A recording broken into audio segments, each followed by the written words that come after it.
Welcome to the Kaizen Creativity Podcast, where we apply the philosophy of continual improvement to our creativity.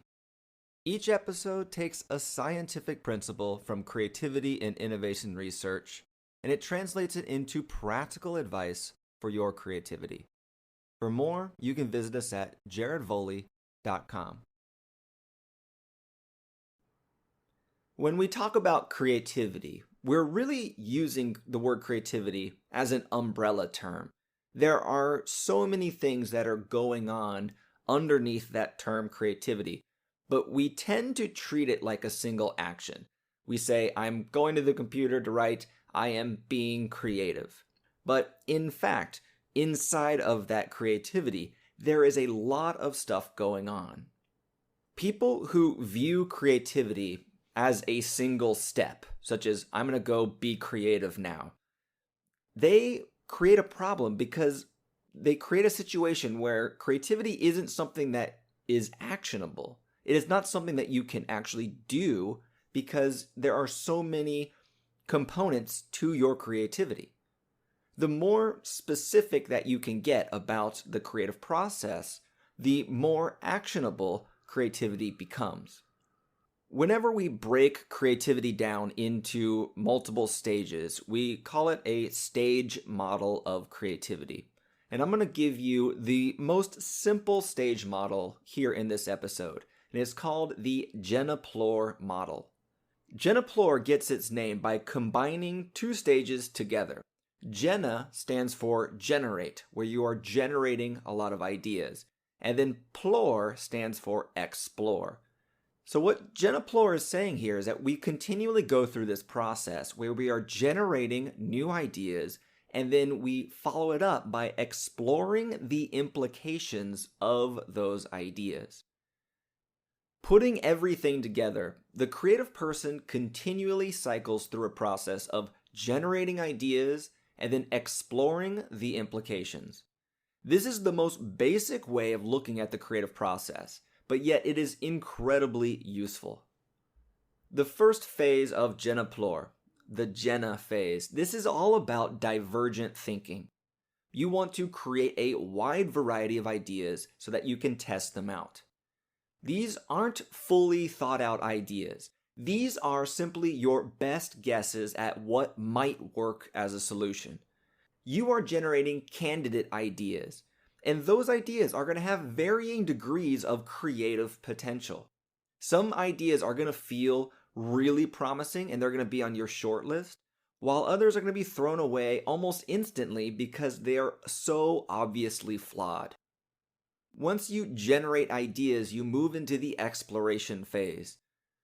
Here, the most important action that a creative person can take is by thinking about all of the implications for each idea. Think of this as like using if-then questions, where you're asking yourself, if I do X, then what would that mean? What would the consequences be for that action if I took this path? Do I need to modify my idea? Should I elaborate on my idea and start adding in a lot of details? Or do I need to take a step back, think about the overall problem, and then only move forward? This exploration stage is incredibly important. In the first stage, we generated a lot of ideas. In this stage, we are going to be exploring and converging onto the best ideas. So this is about convergent thinking. We want to end up with fewer ideas than when we started, and we also want to understand all of the implications for that idea. Some creative people don't like this stage, this convergent thinking stage, simply because it doesn't feel as creative as the divergent thinking stage where you get to be wild and crazy. It is true that the second stage of creativity requires more logical, linear thinking. But it is also true that great creativity requires that you do both. After you narrow down ideas on your candidate list, the process is going to repeat itself. The Geneplore model is cyclical. You continually expand by doing divergent thinking, Then you use convergent thinking when you're exploring the implications. And once you understand all of the implications of the ideas that you generated, you choose your favorite, and then you once again start creating more variety from that spot. This is how ideas evolve over time. And if you take a step back, you'll see that not only do your ideas evolve in this manner, but all ideas throughout history actually evolve this way. So how do we apply this? As you're creating today, you can use the Geneplore model simply by asking yourself two questions. What can I try? And if I tried that, what might happen? Sometimes your project will require divergent thinking, where you can think up a variety of ideas.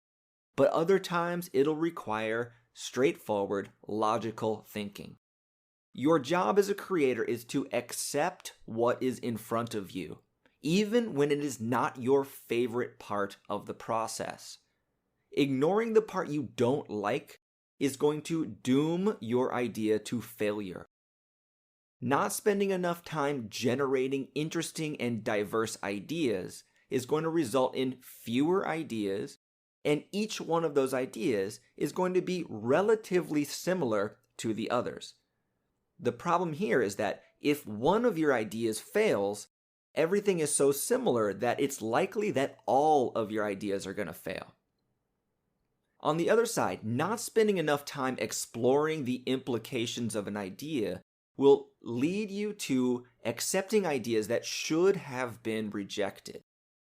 Allow your creative project to tell you what needs to be done. So as you're sitting down to create today, think about what is the most important thing that you can do. Not what you want to do, but what does your creative project need you to do?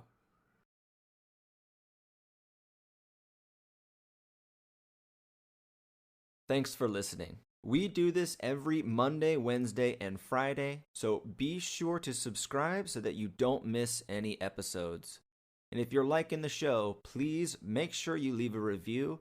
Your 5-star review gives the show more visibility, and that lets us devote more time and more resources to improving the show, which means that we can ultimately serve you better. Until next time, keep creating.